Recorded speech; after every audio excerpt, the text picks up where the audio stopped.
आशा करता हूं आप सब बहुत अच्छे होंगे। मेरा नाम है सिद्धांत अग्निहोत्री। स्टडी ग्लोस पे आपका बहुत बहुत स्वागत है। होनी को देखिए कोई टाल नहीं सकता है, और आसिम मुनीर जो है, आप कुछ भी कर लीजिए, वो तख्ता पलट करके ही रहेगा। इसकी बात हमने ऑपरेशन सिंदूर से ही करी थी। अगर आप पूरी टाइमलाइन देखो तो ये एकदम सब कुछ, सब एवरीथिंग फॉल्स इन पोजीशन। सारे प्यादे एकदम सही जगह बैठे हुए हैं, और इससे बढ़िया मैं तो बोलूंगा इससे बढ़िया वक्त उनको मिलेगा नहीं तख्ता पलट करने का। ये आइडियल सिचुएशन है उनके लिए। अब आसिम मुनीर की बात करें तो इस समय हाईएस्ट रैंक फील्ड मार्शल बन गए हैं, अयूब खान के बाद दूसरे। सारी ताकत उनके पास है, घर में भी झूठ फैलाया गया है तो उनका रुतबा काफी ऊपर है। अमेरिका का सपोर्ट है तो देर किस बात की, कर दे तख्ता पलट। और अब इसके संकेत मिलने लगे हैं।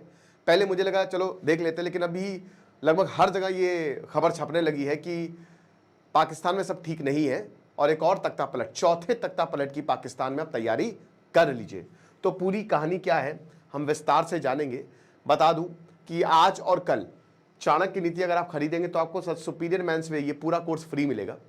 मात्र दोनों कोर्स 400 रुपए के, वैसे 2000 के। मैंने पूरी चाणक्य नीति बताई है किस तरीके से 30 घंटे का कंटेंट, 700 के करीब वर्सेस की, कैसे आप अपने आप को संवार सकते हैं, कैसे ऊपर ले जा सकते हैं। और सुपीरियर मेंस में भी मैंने लगभग 8 से 9 लेक्चर्स लिए हैं जिसमें आपको काफी ज्यादा फायदा होगा। तो एक कोर्स लीजिए, एक फ्री पाइए। डिस्क्रिप्शन कमेंट बॉक्स में लिंक है।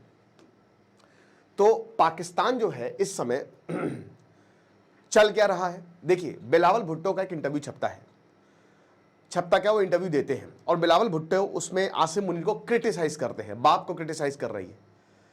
आसिफ अली जरदारी किसके पिताजी हैं? बिलावल भुट्टो के। बिलावल भुट्टो कौन है? प्रेजेंटली पीपीपी के उनकी कमान हाथ में है। पाकिस्तान में दो सबसे बड़ी पार्टी है, एक तो पावर में है मुस्लिम लीग पीएमएल, पाकिस्तान मुस्लिम लीग नवाज, और दूसरी जो है वो बैठी हुई है पाकिस्तान पीपल्स पार्टी, और तहरीक इंसाफ का कोई नामो निशान नहीं है। अब अगर आप थोड़ा इतिहास पीछे करो तो आसिफ अली जरदारी को वैसे भी कोई पसंद नहीं करता है पाकिस्तान में। इन्होंने पाकिस्तान को खाया है बैठ के, बस इनकी अप्रूवल रेटिंग लगातार गिरी है।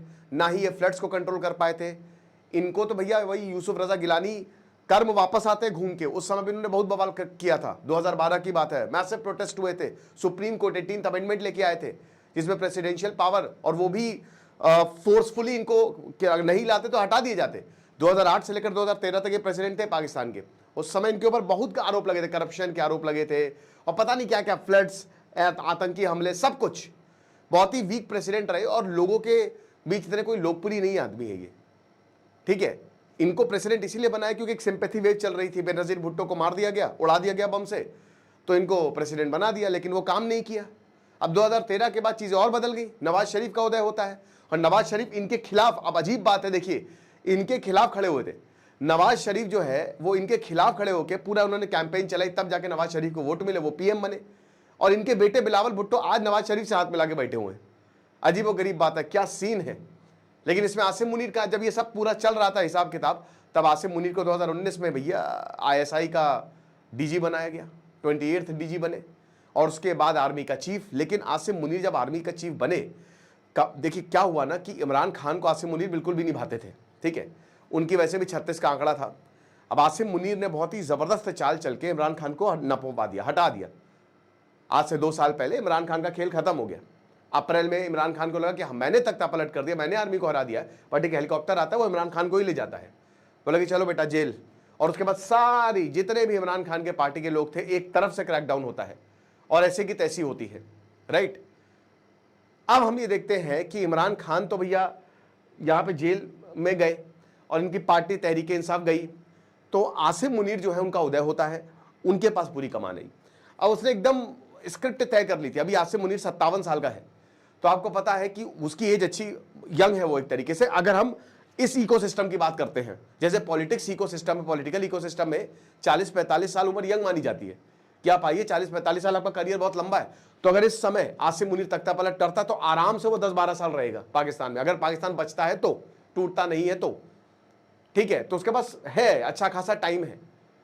तो अब क्या है कि उसके बाद फिर उसने वही रटी रटाई स्क्रिप्ट पिछले 2 सालों से, सब ताकत उसके पास। अब वो एक कमजोर पार्टी को लेके आया, ठीक है। मुस्लिम लीग नवाज शरीफ को, वहां से शहबाज शरीफ को लेके आया। इलेक्शन हुए, इलेक्शन में भी धांधली हुई, जबरदस्त धांधली हुई। फिर उसके बाद ये बिलावल भुट्टो फॉरेन मिनिस्टर था, उसको हटा दिया। इस समय शकदार जो है वो फॉरेन मिनिस्टर है जब दोबारा इलेक्शन हुए। अब बिलावल भुट्टो को ये बात पता है, तो बस ऐसे ही चल रहा है। कैमरा ऑफ हो गया था यार बीच में, क्या करूं, तो ऐसे ही चल रहा है। बिलावल भुट्टो का भी हिसाब क्या, तो अब क्या है कि दुश्मनी साफ दिख रही है। बिलावल भुट्टो ने भी एक इंटरव्यू में ओपनली क्रिटिसाइज किया है आसिम मुनीर को, ठीक है, ओपनली, और ये बहुत ही खतरे की घंटी है। और इन्होंने ये तक बोल दिया, जो मैंने कल बताया भी था, कि आप हाफिज सईद और ले जाओ मसूद अजहर को, भारत को सौंप दो। अब इसका दिमाग खराब, आसिम मुनीर तो आतंकवाद का सरगना है, उसने ही तो आतंकी हमले करवाए, डॉग विस्लिंग की है। फिर उसके बाद देखिए अभी स्क्रिप्ट क्या है, अमेरिका के सपोर्ट से आप कुछ भी नहीं कर सकते। आसिफ अली जरदारी भी अमेरिका का एलाई रहा है, अमेरिका की बात उसने मानी है ना, क्योंकि इनको पैसे आते हैं वहां से। अब आसिम मुनीर को अमेरिका बुलाता है, आसिम मुनीर को अमेरिका बुलाता है, उससे बातचीत करता है, और 110% डोनाल्ड ट्रंप ने ये बोला होगा कि अपने सत्ता अपने हाथ में ले लो।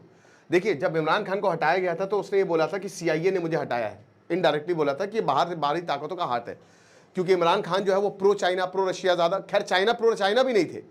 यहां पे आसिम मुनीर जो है अब वो अमेरिका की गोद में है, और अमेरिका 110% यही चाहेगा कि कोई ऐसा आदमी है जो उसकी बात माने। डेमोक्रेसी इस समय पाकिस्तान में अमेरिका के हक में नहीं है, ठीक है, उनको एयर बेसिस चाहिए। तो एक तरीके से अमेरिका का आपको ओपन सपोर्ट किसको मिला, आसिम मुनीर को। ये बात तो साफ हो गई थी ना कि शहबाज शरीफ तो खाली नाम के PM है, एक्चुअल पावर जो है वो आसिम मुनीर के पास है। आसिम मुनीर के पास इस समय सारी ताकत है। अब ये अभी पता नहीं है कि ये आसिफ अली जरदारी को हटाएगा कि पूरी प्रधानमंत्री शहबाज शरीफ को भी हटा देगा। तो हालात बहुत खराब है दोस्तों, डराने वाले हालात है पाकिस्तान के। और ये दोस्तों आप ये मान के चलिए ये 2 से 3 महीने में हो जाएगा। देखिए पहला पॉइंट तो अमेरिका का सपोर्ट है, दूसरा इस समय पब्लिक भी आसिम मुनीर के साथ है। जो प्रोपेगेंडा फैलाया है ऑपरेशन सिंदूर के बाद, उनकी पब्लिक को लग रहा है कि आसिम मुनीर है भैया, उन्होंने जो है वो लड़े हैं, और तो किसी ने लड़ाई की नहीं है, फील्ड मार्शल बन गए हैं, फील्ड मार्शल का तमगा उनको दे दिया है। अब इससे पहले आपको पता है कि 1958 में अयूब खान आए थे, सेम यही हालात थे। हालांकि इस समय अनस्टेबल गवर्नमेंट नहीं है, लेकिन उस समय तो खैर 3 प्रधानमंत्री आए गए, और जवाहरलाल नेहरू कहते थे इतनी जल्दी तो मैं पैजामा नहीं बदलता हूं जितनी भी जल्दी पाकिस्तान का PM बदल जाता है, ठीक है। जनरल जियाउल हक के भी समय यही हुआ था 1978 में, ठीक है, लेकिन उस समय भी यही स्टेबल गवर्नमेंट, उस समय अनस्टेबिलिटी नहीं थी, सरकार में प्रॉब्लम नहीं थी, लेकिन हाँ लोगों में गुस्सा बहुत ज्यादा था। अब यहां पे भी वही हो रहा है। इस समय लोग अगर आसिम मुनीर तख्ता पलट करेंगे तो लोग विरोध नहीं करेंगे, या लोग पाकिस्तान, खैर वो वैसे भी सड़कों पे नहीं आते, ऐसे सड़कों पे नहीं आएंगे, लेकिन दिक्कत बहुत बड़ी हो जाएगी भारत के लिए, इंडिया के लिए, क्योंकि वहां की सिविलियन गवर्नमेंट थोड़ी बहुत अकल है, जो डेमोक्रेटिक गवर्नमेंट है। उनकी आर्मी तो यही चाहती है, जब उनकी आर्मी आई है तब तक प्रॉब्लम हुई है। अब आप ये मत सोचिए कि परवेज मुशर्रफ आए तब तो बहुत अच्छा हुआ भाई, उसी समय भारत में आतंकी हमले बहुत ज्यादा बढ़ गए थे, ठीक है। उधर पाकिस्तान से हम पाकिस्तान को दामाद बना रहे हैं, उधर 17 हमले हुए थे भारत में, क्योंकि बहुत सारे आतंकवादी भी क्रॉस करवाते थे ना। तो ये हमको नहीं भूलना चाहिए, जब आर्मी आई है तब भारत के लिए बहुत अच्छा नहीं हुआ है, युद्ध तभी हुए हैं।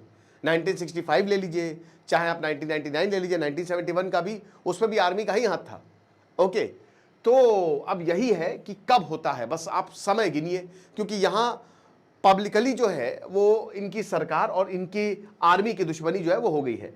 तो ये काफ़ी इस समय जर्नलिस्ट भी कह रहे हैं, और ये खैर आप देख लीजिएगा, ये यूसुफ नज़ार, ठीक है, इन्वेस्टमेंट, ये बिजनेसमैन है, इसको आप आराम से पॉज करके देख लीजिएगा। ये मैं पढ़ के नहीं बताऊंगा, ये तो इंडिविजुअल है, लेकिन ये इन्होंने यही क्रिटिसाइज़ किया है किस तरीके से कि अगर पाकिस्तान डिक्टेटरशिप की तरफ जाता है तो प्रॉब्लम हो जाएगी। देखिए पाकिस्तान में होना क्या चाहिए कि उनकी आर्मी बिल्कुल साइड से हटे, और एक ऐसा समझदार आदमी आए जो सरकार चलाए, ठीक है।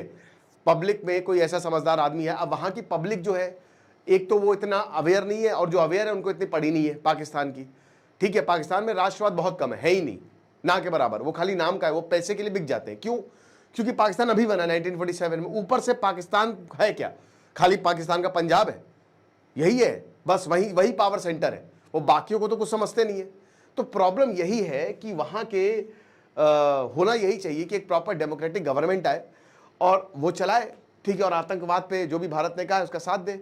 लेकिन अब ऐसा होने को रहा, तो इसीलिए इसकी जो पॉसिबिलिटी है तख्ता पलट की काफ़ी ज़्यादा बढ़ गई है, क्योंकि इस समय सारे पत्ते जो, और किसी को, पूरी दुनिया को कोई प्रॉब्लम नहीं होने वाली है, क्योंकि सब कुछ सही। अब आप बस दिन गिनिए किस महीने में और कब जो है वो तख्ता पलट होता है, आप मुझे कमेंट बॉक्स में ज़रूर बताइएगा, ओके। तो यही है, बाकी हमारे शानदार कोर्स को आप अवेल करें, चाणक्य नीति प्लस द सुपीरियर मैन्स वे, आपको बहुत ज़्यादा फायदा होगा। चाणक्य नीति में की बात करते हैं तो ये सारी चीज़ें हमने बहुत अच्छे से बताई हैं, स्पिरिचुअल विजडम से लेकर पर्सनालिटी डेवलपमेंट। टोटल 10 टॉपिक है, एक टॉपिक 2-2.5 घंटे मैंने लिए हैं, और सुपीरियर मेंस में भी। तो डिस्क्रिप्शन कमेंट बॉक्स में लिंक दिया है, आज और कल ऑफर है। चाणक्य नीति लेंगे तो ये कोर्स आपको फ्री मिलेगा। Thank you so much.